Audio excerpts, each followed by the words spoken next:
صفحہ نمبر 72 تفصیلی سوالات و جوابات۔ سوال مندرجہ ذیل سوالات کے تفصیلی جوابات دیں۔ سوال نمبر 1، اسلامی معاشرے میں زکوٰۃ کی اہمیت پر نوٹ لکھیں۔ جواب، معاشرے کے چلانے کے لیے زکوٰۃ کو بڑی اہمیت حاصل ہے۔ اللہ تعالیٰ کا فرمان ہے وَمَا آتَيْتُم مِّن رِّبًا لِّيَرْبُوَ فِي أَمْوَالِ النَّاسِ فَلَا يَرْبُو عِندَ اللَّهِ وَمَا آتَيْتُم مِّن زَكَاةٍ تُرِيدُونَ وَجْهَ اللَّهِ فَأُولَٰئِكَ هُمُ الْمُضْعِفُونَ۔ ترجمہ، اور جو سود تم دیتے ہو کہ وہ لوگوں کے مال میں بڑھے تو اللہ کے نزدیک تو وہ بڑھتا نہیں، اور جو تم زکوٰۃ دیتے ہو اللہ کی رضامندی طلب کرتے ہوئے تو وہ موجب برکت ہے، اور ایسے ہی لوگ اپنے مال کو کئی گنا زیادہ کرنے والے ہیں۔ ان آیات سے واضح ہوتا ہے کہ اسلام نے زکوٰۃ کو بہت زیادہ اہمیت دی ہے۔ زکوٰۃ کی ادائیگی کے لیے صاحب نصاب ہونا ضروری ہے۔ 52.5 تولے چاندی، 7.5 تولہ سونا، مال تجارت اور جمع شدہ رقم پر اگر ایک پورا سال گزر جائے تو اس کا 40واں حصہ نکال کر راہ خدا میں دینا زکوٰۃ کہلاتا ہے۔ مال و زر کے علاوہ مویشیوں پر بھی زکوٰۃ فرض قرار دی گئی ہے۔ اسلام نے جہاں زکوٰۃ کی ادائیگی کے لیے نصاب مقرر کیا ہے وہاں مصارف زکوٰۃ بھی بتا دیے گئے ہیں۔ ارشاد باری تعالیٰ ہے انما الصدقات للفقراء والمساکین والعاملین علیہا والمؤلفۃ قلوبہم وفی الرقاب والغارمین وفی سبیل اللہ وابن السبیل وفریضۃ من اللہ واللہ علیم حکیم۔ ترجمہ، صدقات یعنی زکوٰۃ و خیرات تو مفلسوں اور ناداروں اور کارکنان صدقات کا حق ہے، اور ان لوگوں کا جن کے دل جیتنا منظور ہے، اور غلاموں کے آزاد کرانے اور قرض داروں کے قرض ادا کرنے اور اللہ کی راہ میں مسافروں کی مدد میں بھی یہ مال خرچ کرنا چاہیے۔ یہ مصارف اللہ تعالیٰ کی طرف سے مقرر کر دیے گئے ہیں، اور اللہ جاننے والا ہے، حکمت والا ہے۔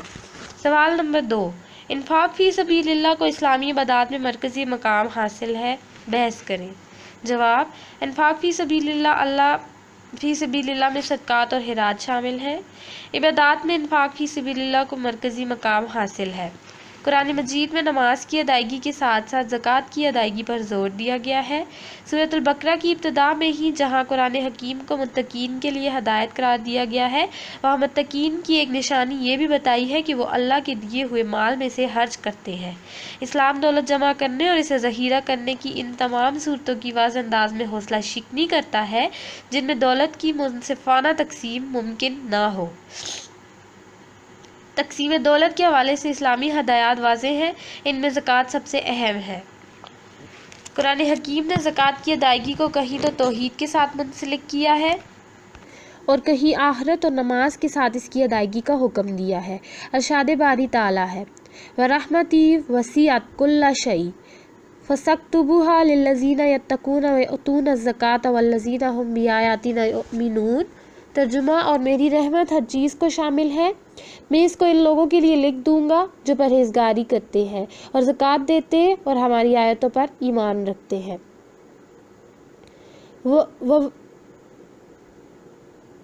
وَوَیْلٌ لِّلْمُشْرِکِینَ الَّذِینَ لَا یُؤْتُونَ الزَّکَاۃَ وَہُم بِالْآخِرَۃِ ہُم کافرون۔ ترجمہ، اور مشرکوں پر افسوس ہے جو زکوٰۃ نہیں دیتے اور آخرت کے بھی منکر ہیں۔ ایک اور جگہ ارشاد باری تعالیٰ ہے یا ایھا الذین آمنوا انفقوا من طیبات ما کسبتم۔ ترجمہ، اے ایمان والو، ان پاک چیزوں میں خرچ کرو جو تم نے کمائی ہے۔ ان آیات سے یہ واضح ہوتا ہے کہ اسلام نے مسلمانوں کو اجتماعی اقتصادی حالت کی بہتری کے لیے زکوٰۃ کا نظام متعارف کروایا ہے تاکہ معاشرے میں معاشی ناہمواری کا سدباب ہو سکے۔ اس کے علاوہ انفرادی طور پر مطموع افراد پر بھی یہ ذمہ داری ڈالی ہے کہ وہ اپنے ارد گرد نظر رکھیں، اور اگر کوئی رشتہ دار، پڑوسی، مسافر اور غریب کسی معاشی مسائل کا شکار ہو جائے تو آگے بڑھ کر اس کی مدد کی جائے اور اسے تنہا نہ چھوڑا جائے۔ اگر کسی بھی معاشرے میں اسلام کی دی ہوئی معاشی تعلیمات پر عمل کیا جائے تو اس معاشرے سے غربت کا خاتمہ یقینی ہو جاتا ہے۔ صدقات۔ قرآن مجید میں زکوٰۃ کے علاوہ انفاق فی سبیل اللہ کی دیگر صورتیں بھی بیان کی گئی ہیں جن میں صدقات سب سے اہم ہے۔ ارشاد باری تعالیٰ ہے وَأَنفِقُوا فِی سَبِیلِ اللَّهِ وَلَا تُلْقُوا بِأَیْدِیکُمْ إِلَى التَّہْلُکَۃِ۔ ترجمہ: اور اللہ کی راہ میں خرچ کرو اور اپنے آپ کو ہلاکت میں نہ ڈالو۔ اپنے آپ کو ہلاکت میں ڈالنے سے مراد یہ ہے کہ کنجوسی اور بخل اختیار نہ کرو اور مال کی محبت میں انفاق فی سبیل اللہ سے گریز نہ کرو۔ نیز اس کا مطلب یہ بھی ہے کہ اگر مسلمانوں کے دفاع کے لیے جہاد میں مال خرچ کرنے کی ضرورت پیش آئے تو اس سے نہ رکو، ورنہ دفاع کی کمزوری سے تم دشمن کے ہاتھوں ہلاکت اور بربادی کا شکار ہو جاؤ گی۔ ایک اور جگہ ارشاد باری تعالیٰ ہے وَفِي أَمْوَالِهِمْ حَقٌّ لِلسَّائِلِ وَالْمَحْرُومِ۔ ترجمہ: اور ان کے مالوں میں مانگنے والوں اور تنگ دستوں کا حق ہے۔ ایک اور جگہ ارشاد باری تعالیٰ ہے فَآتِ ذِی الْقُرْبَى حَقَّهُ وَالْمِسْکِینَ وَابْنَ السَّبِیلِ۔ ترجمہ: پس تم رشتہ داروں کو ان کا حق دو اور محتاج کو اور مسافر کو۔ سورۃ البقرہ میں ارشاد ربانی ہے یا ایھا الذین آمنوا انفقوا مما رزقناکم۔ ترجمہ: اے ایمان والو، جو مال ہم نے تم کو دیا اس میں سے خرچ کرو۔ سوال نمبر 3، عام زندگی میں فرد کے فرائض پر بحث کریں۔ جواب: فرد اور معاشرے کی ذمہ داریاں۔ انفاق فی سبیل اللہ کے حوالے سے فرد اور معاشرے پر چند ذمہ داریاں عائد ہوتی ہیں جن کو پورا کیے بغیر معاشرتی اور معاشی استحکام قائم نہیں ہو سکتا۔ ہر فرد پر پہلی ذمہ داری یہ عائد ہوتی ہے کہ وہ کسب معاش کے لیے اپنی تمام تر توانائیاں صرف کرے، اپنی صلاحیتوں کو بروئے کار لاتے ہوئے کوئی دقیقہ فروگزاشت نہ کرے۔ دوسری ذمہ داری یہ ہے کہ دولت کمانے کے لیے اسلام کی بنیادی تعلیمات کو مد نظر رکھے۔ اسلام نے کسب معاش کی ترغیب ضروری کی ہے، لیکن کاروباری زندگی میں بنیادی ضابطے بھی طے کر دیے ہیں۔ سود کے ذریعے کمائی ہوئی دولت یا ملاوٹ سے حاصل کیا گیا منافع یا اسی طرح ممنوع ذرائع سے حاصل شدہ مال اسلام نے حرام قرار دیا ہے۔ اسی طرح کمایا گیا مال بے شک سارے کا سارا اللہ کی راہ میں خرچ کر دیا جائے، اس کا کوئی اخروی فائدہ نہیں ہے۔ فرد پر تیسری ذمہ داری یہ عائد ہوتی ہے کہ اللہ تعالیٰ کی ذات پر بھروسہ رکھے، تو توکل سے کام لے اور قناعت اختیار کرے اور ہمیشہ یہ ایمان رکھے کہ اللہ جس کا رزق چاہتا ہے فراخ کر دیتا ہے اور جس کا چاہتا ہے کم کر دیتا ہے۔ اللہ تعالیٰ ہی مسبب الاسباب ہے۔ فرد کی یہ بھی ذمہ داری ہے کہ خوب محنت کرے اور رزق کے حصول کے لیے تمام معروف طریقے اختیار کرتے ہوئے اللہ کا فضل تلاش کرے۔ جب اللہ تعالیٰ رزق میں کشائش اور وسعت دے تو اس کے حکم کے مطابق زکوٰۃ ادا کرے، حکومت وقت کے عائد کردہ ٹیکس ادا کرے اور اپنی بساط کے مطابق صدقات و خیرات کرتا رہے، اپنے اہل و عیال، عزیز و اقارب، پڑوسیوں اور دیگر لوگوں کے مالی حقوق ادا کرے اور اس ضمن میں کسی قسم کی کوتاہی نہ کرے۔ اسلام نے حقوق فرائض کا بہترین نظام عطا کیا ہے۔ ایک فرد کے فرائض دوسرے کے حقوق ہوتے ہیں اور دوسرے کے فرائض اس کے حقوق ہوتے ہیں۔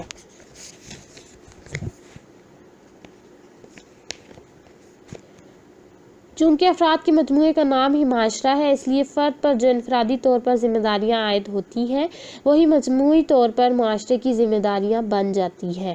فرد اور معاشرے کی مجموعی طور پر ذمہ داریوں کو اختصار کے ساتھ مجزز انداز میں بیان کیا جا سکتا ہے۔ نمبر 1، اللہ تعالیٰ کی وحدانیت پر مکمل ایمان رکھنا کہ اس کی جھلک کردار میں نظر آئے۔ نمبر 2، اللہ تعالیٰ کی عطا کردہ نعمتوں میں سے اس کی راہ میں دل کھول کر خرچ کرنا۔ نمبر 3، معاشرے میں امن، سکون، محبت اور امداد باہمی کو فروغ دینا۔ نمبر 4، نیکی اور بھلائی کے کاموں میں تعاون کرنا۔ نمبر 5، اپنے دائرہ کار میں رہتے ہوئے امر بالمعروف اور نہی عن المنکر کا فریضہ سر انجام دینا۔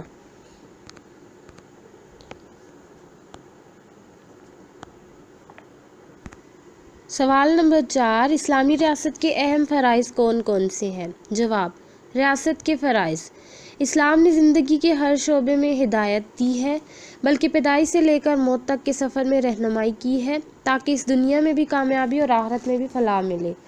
اسلامی ریاست کا بنیادی مقصد تقرب الہی اور اقامت دین ہوتا ہے۔ اسلام نے ریاست کے حقوق و فرائض سے متعلق جو تعلیمات دی ہیں وہ دوسرے ادیان اور نظام حیہ فکر و فلسفہ سے مختلف ہے۔ اسلامی تعلیمات کے مطابق اقتدار اعلیٰ اللہ تعالیٰ کے لیے ہے۔ انسان کو قانون سازی کے محدود اختیارات دیے گئے ہیں، اس لیے اس کا اصل کام قوانین خداوندی کا عملی نفاذ ہے۔ ارشاد ربانی ہے ان الحکم اللہ للہ، ترجمہ اللہ کے سوا کسی کی حکومت نہیں۔ اور ایک جگہ ارشاد ربانی ہے الا لہ الحکم وہو اسرع الحاسبین، ترجمہ سن لو کہ حکم اسی کا ہے اور وہ نہایت جلد حساب لینے والا ہے۔ اسلامی ریاست کا مقصد عوام الناس کو اللہ تعالیٰ کے احکامات کا پابند بنانا اور ان کی معاشی و معاشرتی فلاح بہبود کا خیال رکھنا ہوتا ہے۔ ریاست کی ذمہ داری ہوتی ہے کہ قرآن و سنت کی روشنی میں آگے بڑھتے ہوئے اپنی ذمہ داریاں پوری کرے۔ ریاست کے فرائض کو درج ذیل نکات میں بیان کیا جاتا ہے۔ نمبر 1، اسلامی قوانین کا عملی نفاذ۔ نمبر 2، نظام عدل کا قیام۔ نمبر 3، بنیادی حقوق کا تحفظ۔ نمبر 4، معاشی و معاشرتی مساوات۔ نمبر 5، تعلیم و تربیت کا اعلیٰ نظام۔ نمبر 6، تمام اسلامی ریاستوں کی جغرافیائی ملکی حدود کا دفاع۔ نمبر 7، خوشحالی و ترقی۔ نمبر 8، بین الاقوامی تعلقات۔ نمبر 9، امر بالمعروف و نہی عن المنکر کا قیام۔ نمبر 10، غیر مسلموں سے حسن سلوک۔ نمبر 1، اسلامی قوانین کا عملی نفاذ۔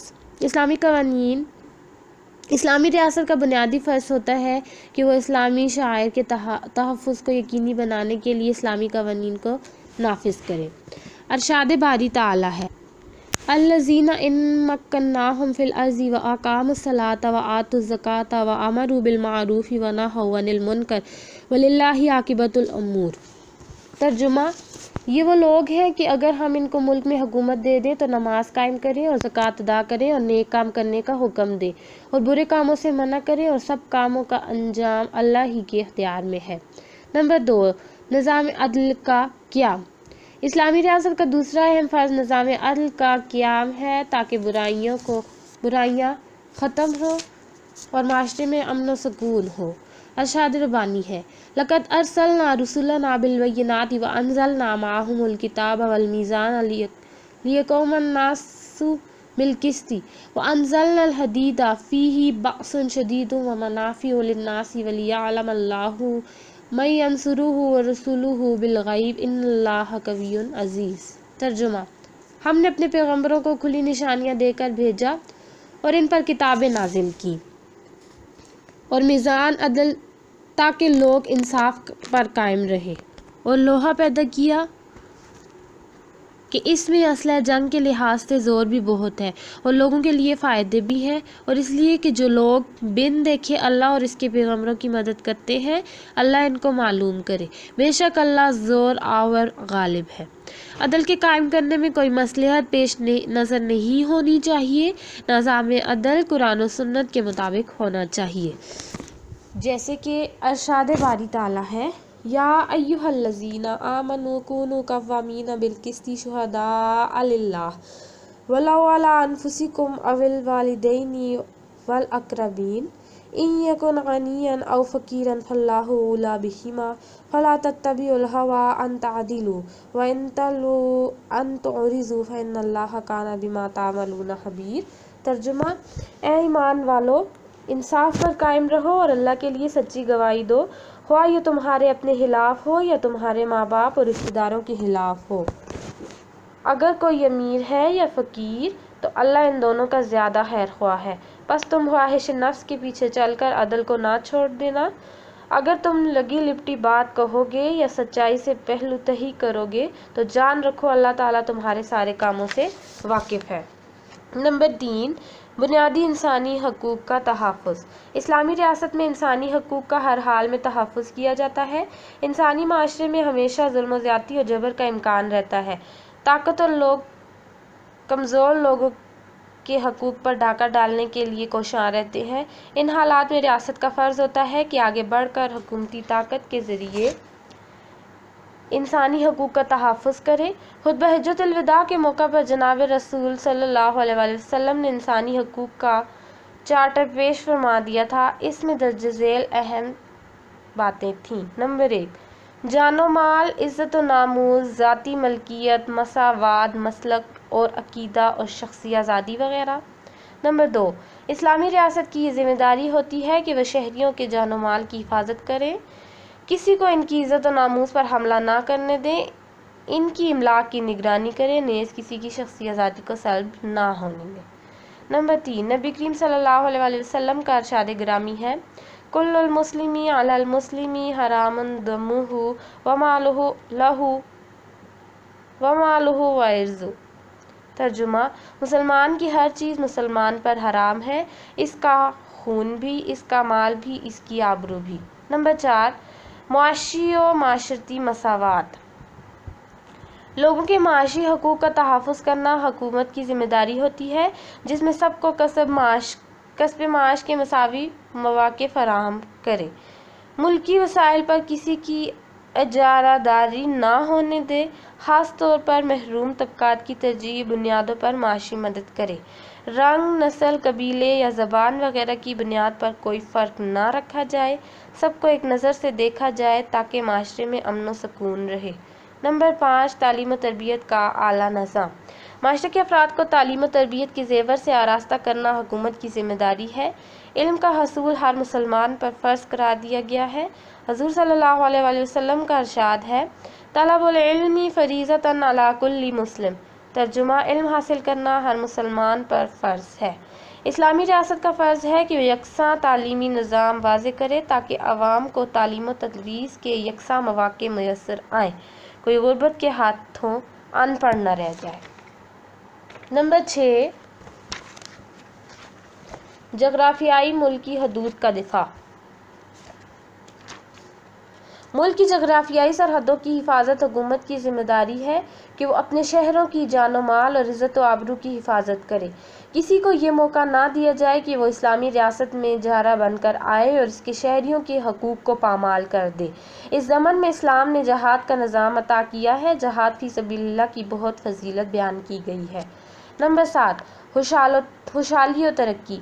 اسلامی ریاست کی یہ بھی ذمہ داری ہوتی ہے کہ عوام کی ترقی اور خوشحالی کے لیے کام کرے، رفع عامہ کے ذریعے زیادہ سے زیادہ سہولیات بہم پہنچائے، ایسے مواقع پیدا کرے جس میں عام شہری حصہ لے کر اپنی صلاحیتوں کو بروئے کار لائیں اور آگے بڑھیں۔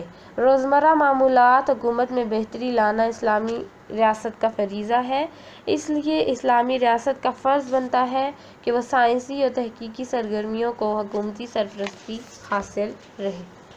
نمبر 8، بین الاقوامی تعلقات۔ اسلامی ریاست ہمسائے ممالک کے ساتھ پرامن تعلقات پر یقین رکھتی ہے۔ وہ بین الاقوامی تعلقات قائم کرتی ہے تاکہ اس کے شہری عزت کی زندگی بسر کریں۔ ریاستی سطح پر دیگر ملکوں کو دعوت اسلام دینا بھی اسلامی ریاست کی ذمہ داری ہوتی ہے۔ نبی کریم صلی اللہ علیہ وآلہ وسلم نے سربراہان ممالک کو خطوط لکھے۔ نمبر 9، امر بالمعروف و نہی عن المنکر کے اس نظام کا قیام۔ اسلامی ریاست کی یہ بھی ذمہ داری ہے کہ وہ اچھی باتوں کی تلقین اور بری باتوں سے اجتناب کرے۔ ارشاد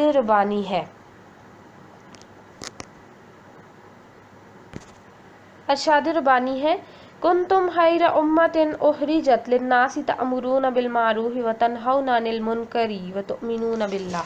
ترجمہ: تم بہترین جماعت ہو جسے بنی نوع انسان کے لیے پیدا کیا گیا ہے، تم نیک کام کرنے کا حکم دیتے ہو اور برائی سے روکتے ہو اور اللہ پر ایمان رکھتے ہو۔ ایک اور جگہ ارشاد ربانی تعالیٰ ہے، وَاعْتَصِمُوا بِحَبْلِ اللَّهِ جَمِيعًا وَلَا تَفَرَّقُوا وَاذْكُرُوا نِعْمَتَ اللَّهِ عَلَيْكُمْ إِذْ كُنتُمْ أَعْدَاءً فَأَلَّفَ بَيْنَ قُلُوبِكُمْ فَأَصْبَحْتُمْ بِنِعْمَتِهِ إِخْوَانًا وَكُنتُمْ عَلَى شَفَا حُفْرَةٍ مِّنَ النَّارِ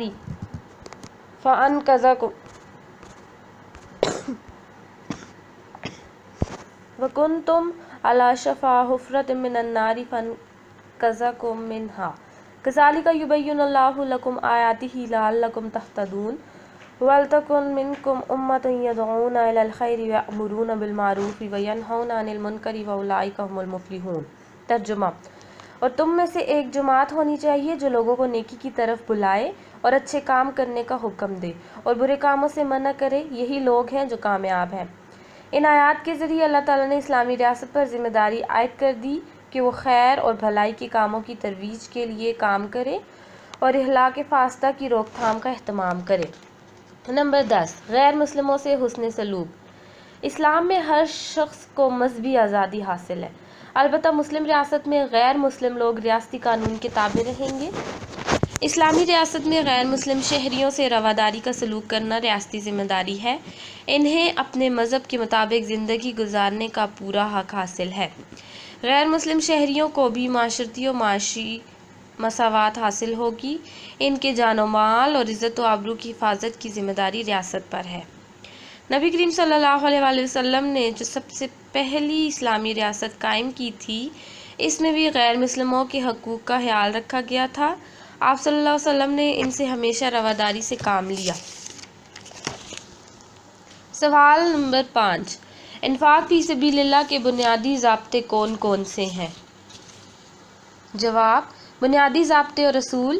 انفاق فی سبیل اللہ کے حوالے سے اسلام نے کچھ بنیادی ضابطے اور اصول بھی واضح کیے ہیں، جن پر عمل کیے بغیر زکوٰۃ و صدقات کے ثمرات کا حصول ممکن نہیں۔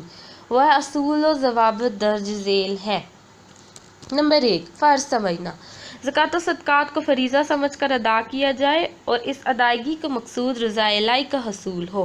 نمبر 2، احسان نہ جتانا۔ صدقات و خیرات کو ادا کر کے احسان نہ جتایا جائے۔ نمبر 3، نمود و نمائش نہ ہونا۔ صدقات و خیرات کا مقصد نمود و نمائش اور دکھاوا نہ ہو۔ نمبر 4، عزت نفس مجروح نہ کرنا۔ انفاق فی سبیل اللہ کر کے کسی کی عزت نفس کو اذیت دے کر مجروح نہ کیا جائے۔ نمبر 5، بہترین مال خرچ کرنا۔ اللہ تعالیٰ کی راہ میں بہترین مال خرچ کیا جائے۔ لن تنالوا البر حتی تنفقوا مما تحبون۔ ترجمہ، مومنو، جب تک تم ان چیزوں میں سے جو تمہیں عزیز ہیں اللہ کی راہ میں خرچ نہ کرو گے کبھی نیکی حاصل نہ کر سکو گے۔ نمبر 6، ضرورت سے زائد ہونا۔ وہ مال جو ضرورت سے زیادہ ہو اسے راہ خدا میں خرچ کرنا چاہیے۔ ارشاد ربانی ہے۔ ترجمہ، اور یہ تم سے پوچھتے ہیں کہ اللہ کی راہ میں کون سا مال خرچ کیا جائے، کہہ دو کہ جو ضرورت سے زیادہ ہو۔ اسی طرح اللہ تعالیٰ کے لیے اپنے احکام کھول کھول کر بیان فرماتا ہے تاکہ تم سوچو۔ نمبر 7، احسان کی امید نہ رکھنا۔ جن لوگوں کو زکوٰۃ اور صدقات دیے جائیں ان سے یہ امید نہ رکھی جائے کہ وہ کسی وقت ان کے کام آئیں گے یا وہ زیر احسان رہیں گے۔ اللہ تعالیٰ کا ارشاد ہے۔ ترجمہ، مومنو، صدقات و خیرات احسان رکھنے اور اعزا دینے سے برباد نہ کر دینا۔ نمبر 8، ذرائع دولت۔ ذرائع دولت مخصوص لوگوں کے پاس نہیں ہونے چاہیے۔ نمبر 9، اجتماعی ملکیت۔ انفرادی ملکیت اجتماعی ملکیت کے ماتحت ہونی چاہیے۔ نمبر 10، عوامی مفاد پیش نظر۔ معاشی نظام کی بنیادی عوامی مفاد کے تابع ہے۔ ان بنیادی ضابطوں کے تحت جو معاشرہ قائم ہوگا اس میں معاشی مساوات ہوگی۔ اس نظام سے طبقاتی، لسانی، نسلی اور جغرافیائی امتیازات ختم ہو جاتے ہیں۔ دولت کی تقسیم ہو جاتی ہے جس سے مال و دولت مخصوص لوگوں تک محدود ہاتھوں تک نہیں رہتی بلکہ عام طبقے بھی اس سے مستفید ہوتے ہیں۔ سوال نمبر 6، انفاق فی سبیل اللہ کی معاشرتی اہمیت کیا ہے، واضح کریں۔ نیز کسب معاش کے بنیادی ضابطے کیا ہیں؟ جواب، اہمیت، کسی بھی معاشی نظام کے پس پردہ محرکات اس کی اصل روح ہوتے ہیں۔ اگر اس نظام کا فلسفہ فاسد ذہن پر مبنی ہو تو اس کے نتائج بھی فاسد نکلتے ہیں، اور اگر اس معاشی نظام کی روح انسانی فلاح پر ہو تو نتیجتاً عوام خوشحال ہو جاتے ہیں۔ انفاق فی سبیل اللہ کا منشا یہ ہے کہ وہ طبقات جو معاشی دوڑ میں بعض وجوہات کی بنا پر پیچھے رہ جاتے ہیں ان کی مدد کر کے انہیں پاؤں پر کھڑا کیا جائے۔ اسلام نے قدیم اور جدید نظریات سے ہٹ کر ایسے معاشی نظریات دیے ہیں جو انسانی فطرت کے عین مطابق ہیں۔ چونکہ اسلامی اصول معیشت خالق ارض و سما نے انسانوں کی بھلائی کے لیے دیے ہیں، اس لیے یہ انسان کے بنائے ہوئے معاشی نظریات سے بہت بہتر ہے۔ یہی وجہ ہے کہ صدیوں بعد بھی معاشی ناہمواریاں اسلامی تعلیمات سے ہی دور کی جا سکتی ہیں، اشراکیت یا سرمایہ داریت سے نہیں۔ معاشرتی لحاظ سے انفاق فی سبیل اللہ سے درج ذیل فوائد و ثمرات ملتے ہیں۔ نمبر 1، ارتکاز دولت کا خاتمہ ہو جاتا ہے جس سے گردش دولت میں تیزی آتی ہے اور اسی طرح سے اس سے عام آدمی بھی مستفید ہونے لگتا ہے۔ نمبر 2، زکوٰۃ، خیرات اور صدقات کے نظام سے امیر و غریب میں باہمی محبت و یگانگت کی فضا پیدا ہوتی ہے جو معاشرتی امن و سکون اور تعمیر و ترقی کی ضامن ہے۔ نمبر 3، اسلامی معاشی تعلیمات سے کوئی فرد یا گروہ اقتصادی محرومی کا شکار نہیں ہوتا جس سے معاشرے میں چوری، ڈاکہ زنی اور دھوکہ دہی کے واقعات کی روک تھام ہو جاتی ہے۔ نمبر 4، دولت مند گھرانوں اور گروہوں سے محروم طبقات کو ملنے والی مدد انہیں معاشی سرگرمیوں میں حصہ دار بنا دیتی ہے، جس سے معاشی سرگرمیاں بڑھتی ہیں اور لوگوں کا معیار زندگی بلند ہوتا ہے۔ نمبر 5، انفاق فی سبیل اللہ سے مستفید ہونے والے لوگ مطموع افراد سے بغض اور حسد نہیں کرتے، بلکہ ان کے دل و دماغ میں عملی جدوجہد کرنے کا جذبہ فروغ پاتا ہے اور وہ اپنی صلاحیتوں سے بھرپور فائدہ اٹھانے کے لیے کمر بستہ ہو جاتے ہیں۔ یہ مثبت رجحان معاشرتی ہم آہنگی کو جنم دیتا ہے۔ نمبر 6، اللہ تعالیٰ کے دیے ہوئے رزق میں اللہ ہی کے راستے میں خرچ کرنے سے عیش و عشرت کی طرف دھیان نہیں جاتا، بلکہ مخلوق خدا کی خدمت میں اتنا راحت اور سکون ملتا ہے کہ امراء کے دلوں میں محتاجوں، یتیموں، بیواؤں، بے سہاروں، مسکینوں اور لاوارثوں کی محبت پیدا ہوتی ہے، جو بالآخر معاشرتی فلاح و بہبود پر منتج ہو کر رہتی ہے۔ معاشی استحکام۔ انفاق فی سبیل اللہ کے چند بنیادی مقاصد ہیں: الف، تزکیہ نفس، ب، ذریعہ ہدایت، ج، معاشرتی فلاح و بہبود، د، معاشی استحکام۔ اسلام نے مسلمانوں کو کسب معاش کی تاکید کی ہے۔ مثلاً سورہ جمعہ میں ارشاد فرمایا ہے کہ جب نماز کی ادائیگی سے فارغ ہو جاؤ تو زمین پر پھیل جاؤ اور اللہ کا فضل تلاش کرو۔ اسی طرح سورۃ العنکبوت میں ارشاد فرمایا گیا ہے کہ جن بتوں کو تم اللہ کے سوا پوجتے ہو وہ تمہاری روزی کے مالک نہیں ہے، اس لیے تم اپنے رب کے پاس ہی روزی تلاش کرو۔ نبی کریم صلی اللہ علیہ وسلم کا ارشاد گرامی ہے،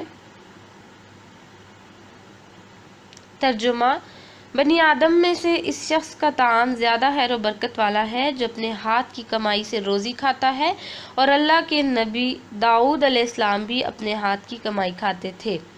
اسلام نے کسب معاش کے لیے صرف ترغیب ہی نہیں دی بلکہ کسب معاش کے لیے بنیادی ضابطے بھی طے کیے ہیں، جن میں سے چند اہم درج ذیل ہیں۔ نمبر 1، جائز اور معروف طریقے سے روزی کمانا۔ نمبر 2، سودی کاروبار سے الگ رہنا۔ نمبر 3، دھوکہ، ملاوٹ اور ناجائز منافع خوری سے بچنا۔ نمبر 4، دولت کی ہوس سے اجتناب کرنا۔ نمبر 5، باطل طریقے سے کسی کے مال پر قبضہ نہ کرنا۔ نمبر 6، رشوت جیسی برائیوں کو ترک کرنا۔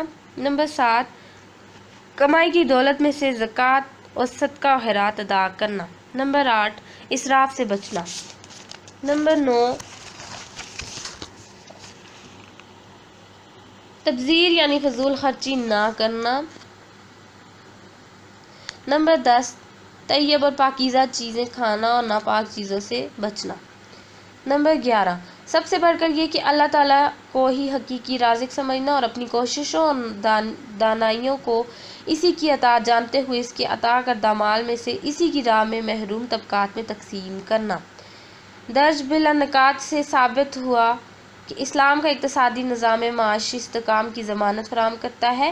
زکوٰۃ و صدقات کی ادائیگی سے انسان کے دل سے مال و زر کا ہوس اور لالچ ختم ہو جاتی ہے، اس طرح اس کا تزکیہ نفس ہو جاتا ہے۔ ارشاد باری تعالیٰ ہے، خذ من اموالہم صدقۃ تطہرہم وتزکیہم بہا۔ ترجمہ: اے نبی، ان کے مالوں سے صدقہ لے کر انہیں پاک کرے اور ان کا تزکیہ نفس کرے۔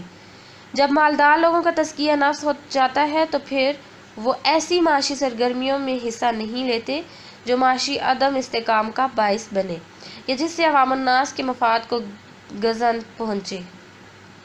انفاق فی سبیل اللہ کے معاشرے میں معاشی ناہمواریاں ختم ہوتی ہیں۔ صفحہ نمبر 87، سیرت رسول صلی اللہ علیہ وآلہ وسلم کا قرآن مجید کی روشنی میں مطالعہ۔ حصہ اول، معروضی سوالات۔ سوال درست جواب کے گرد دائرہ لگائیں۔ نمبر 1، اللہ تعالیٰ کی بہترین تخلیق ہے۔ الف، انسان، ب، حیوان، ج، جن، د، فرشتے۔ درست جواب ہے الف، انسان۔ نمبر 2، لقد خلقنا الانسان فی احسن تقویم کا ترجمہ ہے: الف، انسان کی تخلیق باعث فخر ہے۔ ب، بے شک ہم نے انسان کو بہترین سانچے میں ڈھالا ہے۔ ج، بے شک انسان قابل ستائش ہے۔ د، بے شک انسان کو خوبصورت پیدا کیا گیا ہے۔ درست جواب ہے ب، بے شک ہم نے انسان کو بہترین سانچے میں ڈھالا ہے۔ نمبر 3، واتقوا اللہ کا مطلب ہے: الف، اللہ تعالیٰ کے قریب آؤ۔ ب، اللہ تعالیٰ کو ایک خدا مانو۔ جیم حضرت محمد صلی اللہ علیہ وآلہ وسلم اللہ کے رسول ہے۔ دال اور اللہ سے ڈرو، درست جواب ہے دال، اللہ سے ڈرو۔ نمبر 4، اشداء علی الکفار رحماء بینہم کا مطلب ہے الف کفار کے مقابلے میں وہ سخت ہیں اور آپس میں رحم دل، ب وہ کفار کے مقابلے میں نرم دل ہیں اور آپس میں تندخو ہیں، جیم کفار کو برا بھلا مت کہو شاید وہ مسلمان ہو جائیں، دال کفار کے ساتھ نرمی سے پیش آؤ اور ان پر رحم کھاؤ، درست جواب ہے الف کفار کے مقابلے میں وہ سخت ہیں اور آپس میں رحم دل۔ نمبر 5، سورۃ الحشر میں ارشاد ربانی ہے اور وہ دوسروں کو اپنے نفسوں پر ترجیح دیتے ہیں اگرچہ وہ خود ہے الف ظالم، ب مظلوم، جیم سیر شدہ، دال بھوکے، درست جواب ہے دال بھوکے۔ نمبر 6، ارشاد ربانی ہے بے شک تمہارے لیے رسول صلی اللہ علیہ وآلہ وسلم کی زندگی ہے الف بہترین نمونہ، ب بہترین اخلاق، جیم بہترین کردار، دال بہترین اصلاح، درست جواب ہے الف بہترین نمونہ۔ نمبر 7، اللہ کے نزدیک فضیلت کا معیار ہے الف اخلاق، ب کردار، جیم تقوی، دال نرم خوئی، درست جواب ہے جیم تقوی۔ نمبر 8، حضور صلی اللہ علیہ وآلہ وسلم کا فرمان ہے تم اس وقت تک گمراہ نہیں ہوگے جب تک الف تمہارے اخلاق اچھے ہوں گے، ب اللہ تعالیٰ کی رسی کو مضبوطی سے تھامے رکھو گے، جیم قرآن و سنت کا دامن تھامے رکھو گے، دال کلمہ طیبہ پڑھتے رہو گے، درست جواب ہے قرآن و سنت کا دامن تھامے رکھو گے۔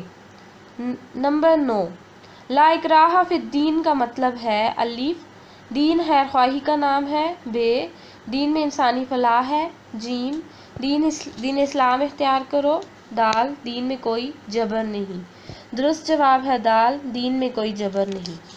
نمبر 10، نبی کریم صلی اللہ علیہ وآلہ وسلم نے جس اسلامی معاشرے کی بنیاد رکھی اس کے رہنما اصولوں میں سے ایک غلط ہے۔ نمبر 1، توحید الہی، ب رسالت محمدی صلی اللہ علیہ وآلہ وسلم، جیم عظمت انسانی، دال بت پرستی، درست جواب ہے دال بت پرستی۔ نمبر 11، عظمت انسانی کا ذکر کرتے ہوئے اللہ تعالیٰ نے فرمایا اور ہم نے بنی آدم کو عزت بخشی اور اپنی بہت سی مخلوق پر الف بارش برسائی، ب فضیلت دی، جیم انعام بخشا، دال توبہ کے دروازے کھولے، درست جواب ہے ب فضیلت دی۔ نمبر 12، اللہ تعالیٰ نے سورہ نساء میں فرمایا پس تم خواہش نفس کے پیچھے چل کر نہ چھوڑنا الف بیوی کو، ب ماں باپ کو، جیم عدل کو، دال راست بازی کو، درست جواب ہے جیم عدل کو۔ نمبر 13، اگر تم لگی لپٹی بات کہو گے یا سچائی سے پہلو تہی کرو گے تو جان رکھو الف جنت میں جاؤ گے، ب دوزخ میں جاؤ گے، جیم اللہ تمہارے ماں باپ کو جانتا ہے، دال اللہ تعالیٰ تمہارے سب کاموں سے واقف ہے، درست جواب ہے دال اللہ تعالیٰ سب کاموں سے واقف ہے۔ نمبر 14، نبی کریم صلی اللہ علیہ وسلم نے ایک ایسے معاشرے میں آنکھ کھولی جہاں الف اخلاقی اقدار کی قدر کی جاتی تھی، ب احترام انسانیت کے خیر خواہ تھے، جیم عورتوں کو عزت کی نگاہ سے دیکھا جاتا تھا، دال احترام انسانیت نہ تھا، درست جواب ہے دال احترام انسانیت نہ تھا۔ نمبر 15، قدرت رکھنے کے باوجود جس نے اپنے بھائی کی مدد کی اس کے لیے ہے الف ذلت، ب آرام طلبی، جیم دائمی ذلت، دال عذاب الہی کی وعید، درست جواب ہے دال عذاب الہی کی وعید۔ سوال سبق کے مطابق مناسب الفاظ لگا کر خالی جگہ پر کریں۔ نمبر 1، لوگوں کی ہدایت کے لیے ہر دور میں ڈیش مبعوث کیے گئے رسول۔ نمبر 2، اللہ تعالیٰ کی بہترین مخلوق ڈیش ہے انسان۔ نمبر 3، اسلام سے قبل بعض لوگ ڈیش ہو کر کعبے کا طواف کرتے تھے ننگے۔ نمبر 4، توحید کی دعوت دیتے وقت نبی کریم صلی اللہ علیہ وسلم نے اپنی ڈیش کی گواہی لی۔ رسالت۔ نمبر 5، خطبہ حجۃ الوداع ڈیش حقوق کا بہترین منشور ہے، انسانی۔ نمبر 6، دین کے معاملے میں کسی قسم کا ڈیش نہیں ہوتا، جبر۔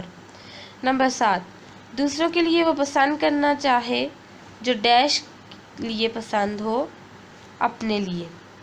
نمبر 8، مسلمان بھائی کو بے یار و مددگار چھوڑنا ڈیش ہے، گناہ ہے۔ نمبر 9، اسلامی معاشرتی نظام کی بنیاد ڈیش پر ہے، توحید پر ہے۔ نمبر 10، تقویٰ تمام ڈیش کی روح ہے، عبادات کی روح ہے۔ عزیز طلبہ، یہ آڈیو ریکارڈنگ آپ کے لیے ہیومینیٹیرین ڈیولپمنٹ آرگنائزیشن ایبٹ آباد کے ذریعے اہتمام کی گئی۔ ہیومینیٹیرین ڈیولپمنٹ آرگنائزیشن ایبٹ آباد 2011 سے اپنی مدد آپ کے تحت صحت، تعلیم اور معاشی خود مختاری کے شعبوں میں بہتری کے لیے کوشاں ہے۔ ادارہ نے نہ صرف خیبر پختونخوا بلکہ ملک بھر کے نابینا طلباء کی تعلیمی مشکلات اور رکاوٹوں کو دور کرنے کے لیے FA تا ماسٹرز لیول کی نصابی کتب اور کورسز، جن میں علامہ اقبال اوپن یونیورسٹی کے کورسز بھی شامل ہیں، کو آڈیو ریکارڈنگ میں منتقل کرنے کا اہتمام کیا ہے، تاکہ نابینا طلباء اعلیٰ تعلیم تک رسائی حاصل کر کے ملک و قوم کی ترقی اور خوشحالی میں اپنا بھرپور کردار ادا کر سکیں۔ یہ تمام آڈیو ریکارڈنگز نابینا طلباء کو بالکل مفت فراہم کی جا رہی ہیں۔ نابینا طلباء کے علاوہ دیگر طلباء بھی اس تعلیمی سہولت سے استفادہ کر سکتے ہیں۔ ہیومینیٹیرین ڈیولپمنٹ آرگنائزیشن ایبٹ آباد، ای میل HDOATD@gmail.com، ویب سائٹ HDORG.net، رابطہ نمبر 03459541-838 یعنی 0345 9541 838۔ صفحہ نمبر 87، سیرت رسول صلی اللہ علیہ وآلہ وسلم کا قرآن مجید کی روشنی میں مطالعہ۔ حصہ اول، معروضی سوالات۔ سوال درست جواب کے گرد دائرہ لگائیں۔ نمبر 1، اللہ تعالیٰ کی بہترین تخلیق ہے، الف انسان، بے حیوان، جیم جن، دال فرشتے۔ درست جواب ہے الف انسان۔ نمبر 2، لقد خلقنا الانسان فی احسن تقویم کا ترجمہ ہے، الف انسان کی تخلیق باعث فخر ہے، بے شک ہم نے انسان کو بہترین سانچے میں ڈھالا ہے، جیم بے شک انسان قابل ستائش ہے، دال بے شک انسان کو خوبصورت پیدا کیا گیا ہے۔ درست جواب ہے بے شک ہم نے انسان کو بہترین سانچے میں ڈھالا ہے۔ نمبر 3، واتقوا اللہ کا مطلب ہے، الف اللہ تعالیٰ کے قریب آؤ، بے اللہ تعالیٰ کو ایک خدا مانو، جیم حضرت محمد صلی اللہ علیہ وآلہ وسلم اللہ کے رسول ہے، دال اور اللہ سے ڈرو۔ درست جواب ہے دال اللہ سے ڈرو۔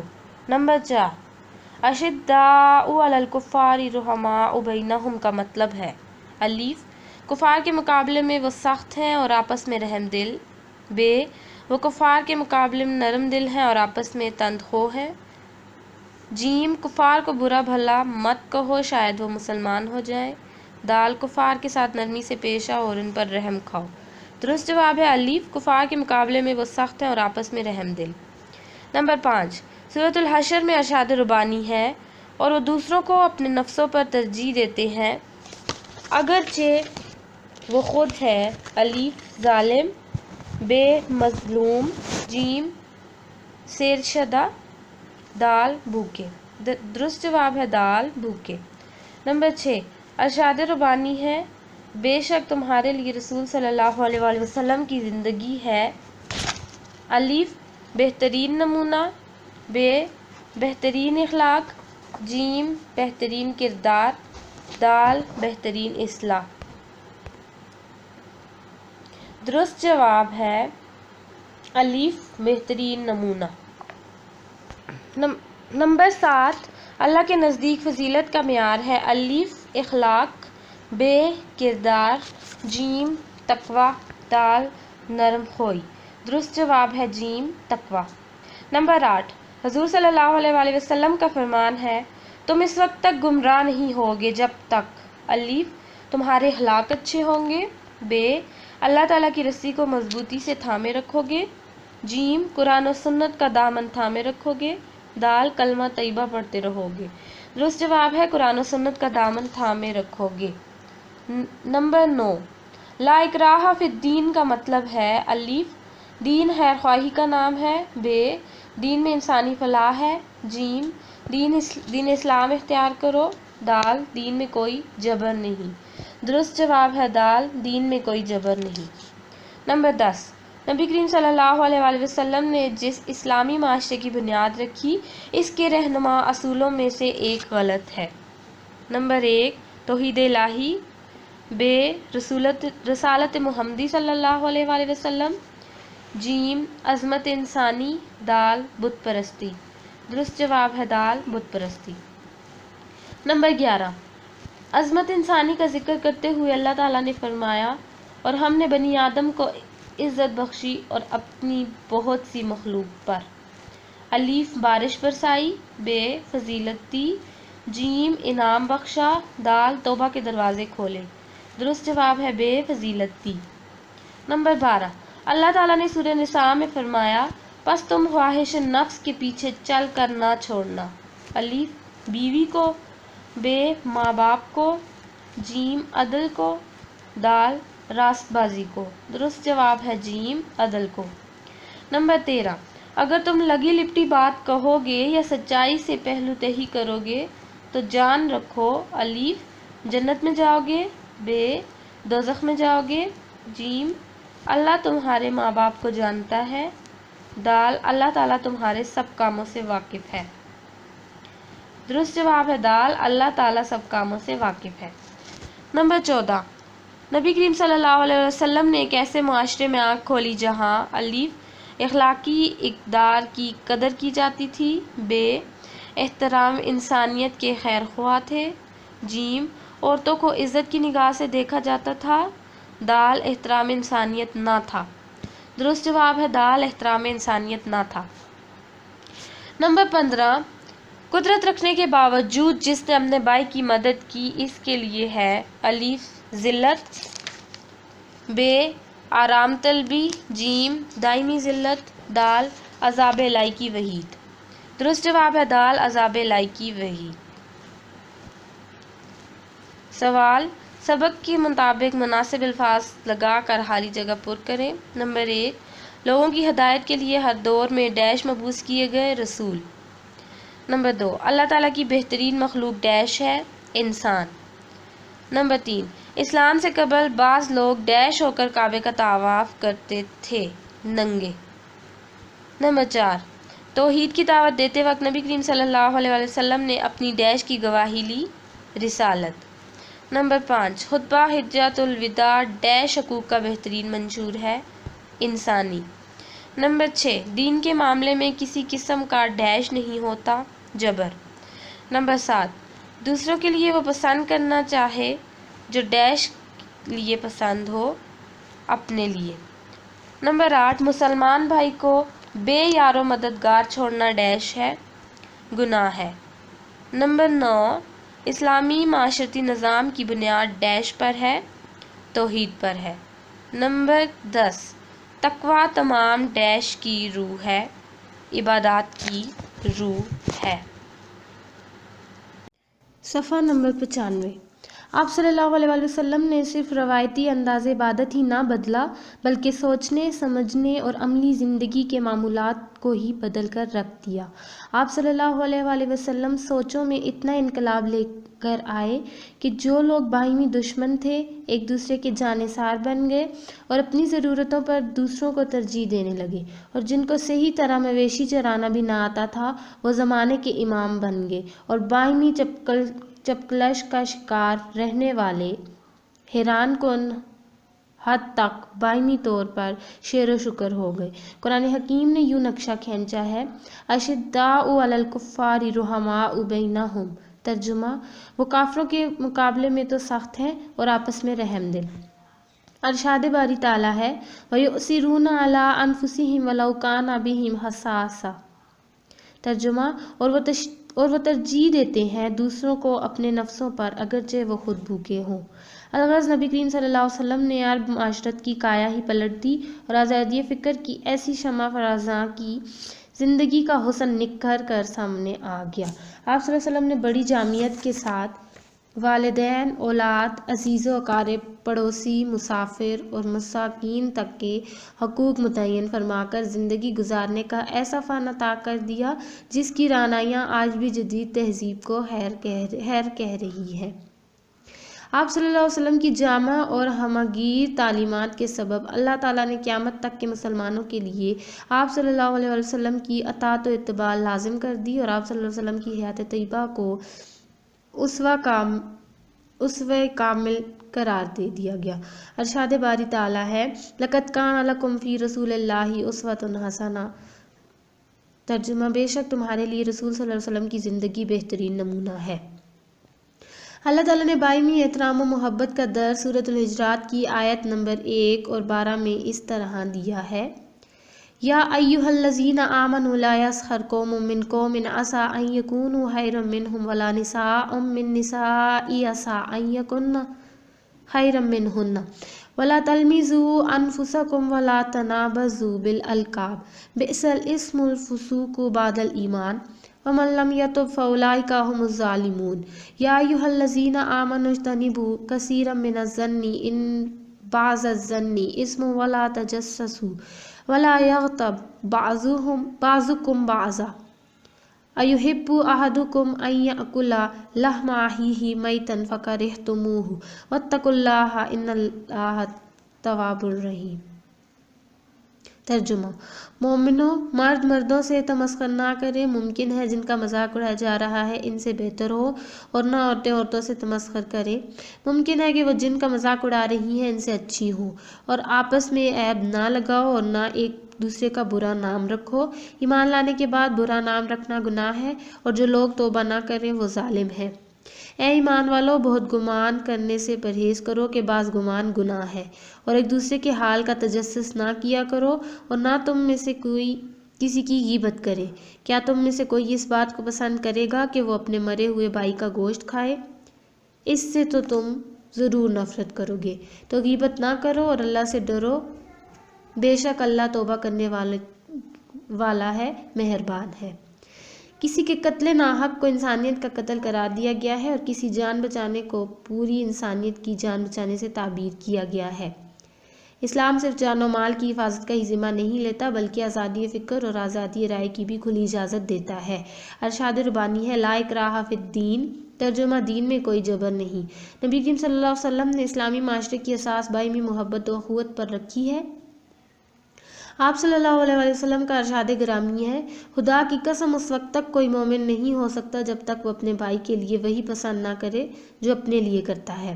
آپ صلی اللہ علیہ وسلم نے ارشاد فرمایا کہ تم لوگ اس وقت تک جنت میں داخل نہ ہوگے جب تک ایمان نہ لے آؤ اور جب تک آپس میں محبت نہ کرنے لگو۔ حضور صلی اللہ علیہ وسلم نے صرف بھائی میں محبت کا درس ہی نہیں دیا بلکہ ضرورت کے وقت اپنے بھائی کی مدد کا حکم بھی دیا ہے، اور جس نے قدرت رکھنے کے باوجود ضرورت کے وقت اپنے بھائی کی مدد نہ کی اس کو دنیا و آخرت میں عذاب الہی کی وعید بھی سنائی گئی ہے۔ حضرت ابو ہریرہ رضی اللہ تعالیٰ عنہ سے روایت ہے کہ رسول صلی اللہ علیہ وسلم نے فرمایا کیا تم جانتے ہو غیبت کیا ہے؟ صحابہ نے عرض کیا اللہ اور اس کا رسول ہی بہتر جانتے ہیں۔ نبی کریم صلی اللہ علیہ وسلم نے فرمایا تیرے اپنے بھائی کا ایسے انداز میں ذکر کرنا جسے وہ پسند نہ کرے۔ نبی کریم صلی اللہ علیہ وسلم سے پوچھا گیا یہ بتلائیے کہ اگر میرے بھائی میں وہ چیز موجود ہو جس کا میں ذکر کروں، تو رسول پاک صلی اللہ علیہ وسلم نے فرمایا اگر اس میں وہ چیز موجود ہو جس کا تو ذکر کرے تو یقیناً تو نے غیبت کی، اور اگر وہ بات نہیں ہے جو تو اس کی بابت بیان کرے تو پھر تو نے اس پر بہتان لگایا۔ صفحہ نمبر 98، سوال نمبر 4، اولین مسلم معاشرے کے رہنما اصول بیان کریں۔ جواب: اولین مسلم معاشرے کے رہنما اصول نبی کریم صلی اللہ علیہ وسلم نے جس اسلامی معاشرے کی بنیاد رکھی اس کے رہنما اصول درج ذیل ہیں۔ نمبر 1، توحید الہی، 2، رسالت محمدی، 3 عظمت انسانی، 4 احتساب ذات، 5 مساوات انسانی، 6 تقوی، 7 ایثار و ہمدردی، 8 حقوق العباد اور 9 عدل و انصاف۔ نمبر 1 توحید الہی۔ اسلامی معاشرے کی بنیاد توحید پر ہے۔ دور جاہلیت میں لوگ بتوں کی پرستش کرتے تھے۔ نبی اکرم صلی اللہ علیہ وآلہ وسلم نے ایک خدا کی عبادت کا حکم دیا اور جھوٹے خداؤں کی عبادت سے روکا۔ آپ صلی اللہ علیہ وآلہ وسلم نے فرمایا کہ خدا ایک ہے، اس کا کوئی شریک نہیں، وہ وحدہ لا شریک ہے، وہی ہر چیز کا خالق، مالک اور رازق ہے۔ 2 رسالت محمدی صلی اللہ علیہ وآلہ وسلم۔ توحید الہی کے ساتھ آپ صلی اللہ علیہ وآلہ وسلم نے اپنی رسالت کا بھی اعلان فرمایا، اس لیے کہ عقیدہ توحید سمجھنے کے لیے عقیدہ رسالت پر ایمان لانا ضروری ہے۔ آپ صلی اللہ علیہ وآلہ وسلم نے فرمایا کہ میں اللہ کا آخری رسول ہوں، میرے بعد کوئی نبی نہیں آئے گا۔ آپ صلی اللہ علیہ وآلہ وسلم کے اسوہ کامل کو اسوہ حسنہ قرار دیا گیا۔ آپ صلی اللہ علیہ وآلہ وسلم کی رسالت جامع ہے اور اسلامی معاشرے کی اساس ہے۔ رسالت محمدی پر ایمان لائے بغیر توحید بے معنی ہے۔ صفحہ نمبر 99۔ 3 عظمت انسانی۔ اولین مسلم معاشرے کی بنیاد عظمت انسانی پر رکھی گئی۔ اسلام کا معاشرتی نظام وحدت انسانی پر استوار کیا گیا ہے، جس میں انسان کو عظمت بخشی گئی ہے۔ ارشاد ربانی ہے، وَلَقَدْ قَرَّمْنَا بَنِي آدَمَ حَمَلْنَاهُمْ فِي الْبَرِّ وَالْبَحْرِ وَرَزَقْنَاهُم مِّنَ الطَّيِّبَاتِ وَفَضَّلْنَاهُمْ عَلَىٰ كَثِيرٍ مِّمَّنْ خَلَقْنَا تفضیلا۔ ترجمہ، اور ہم نے بنی آدم کو عزت بخشی اور ان کو خشکی اور تری میں سواری دی اور پاکیزہ روزی عطا کی اور اپنی بہت سی مخلوقات پر فضیلت دی۔ اسی طرح ایک اور مقام پر فرمایا گیا، لَقَدْ خَلَقْنَا الْإِنسَانَ فِي أَحْسَنِ تَقْوِيمٍ، یعنی بے شک ہم نے انسان کو خوبصورت سانچے میں ڈالا ہے۔ نمبر 4 احتساب ذات۔ اولین مسلم معاشرے کا اچھوتا اور اہم عنصر خود احتسابی تھا۔ اسلام نے جواب دہی کا تصور پیش کر کے لوگوں کو خبردار کیا کہ انہیں اپنے اعمال کا حساب دینا ہوگا۔ نیک اور بد عمل کرنے والے برابر نہیں ہیں۔ روز قیامت ہر انسان کو اپنے تمام اعمال دکھائے جائیں گے۔ جس نے ایک ذرہ برابر بھی نیکی یا بدی کی ہوگی وہ اسے دیکھ لے گا۔ جن کے اچھے اعمال کے وزن زیادہ ہوں گے وہ عیش پسند زندگی میں ہوں گے، اور جن کے برے اعمال زیادہ ہوں گے ان کا ٹھکانہ جہنم ہوگا۔ 5 مساوات انسانی۔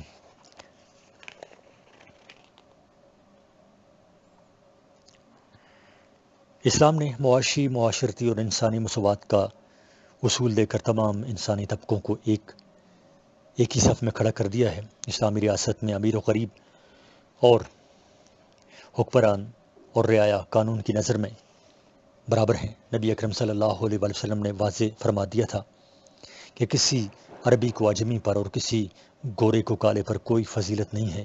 فضیلت کا معیار تقویٰ قرار پایا تھا۔ معاشرے کے تمام افراد قانون کی نظر میں برابر ہیں۔ صفحہ نمبر 100۔ ملکی وسائل پر کسی خاص طبقے کو خود مختاری حاصل نہیں ہوگی۔ معاشی لحاظ سے تمام لوگوں کو یکساں مواقع حاصل ہوں گے اور بحیثیت انسان تمام لوگوں کی عزت اور آبرو اور جان و مال محترم ہیں۔ 6 تقویٰ۔ پہلے اسلامی معاشرے کی بنیاد تقویٰ پر رکھی گئی۔ تمام عبادات کا مقصد تقویٰ کا حصول قرار پایا۔ یہی وہ اصول ہے جو معاشرے میں عزت و احترام اور شرف کی کسوٹی ہے۔ بہتر وہ ہوتا ہے جو خوف خدا کا جذبہ اپنے اندر موزن رکھتا ہے۔ دراصل تقویٰ ہی وہ جذبہ ہے جو دل میں خیر و شر کی تمیز پیدا کرتا ہے۔ تقویٰ ہی وہ خوبی ہے جو انسان کو اچھے اعمال کی طرف رغبت دلاتا ہے اور برائی سے بھاگنے پر مجبور کر دیتا ہے۔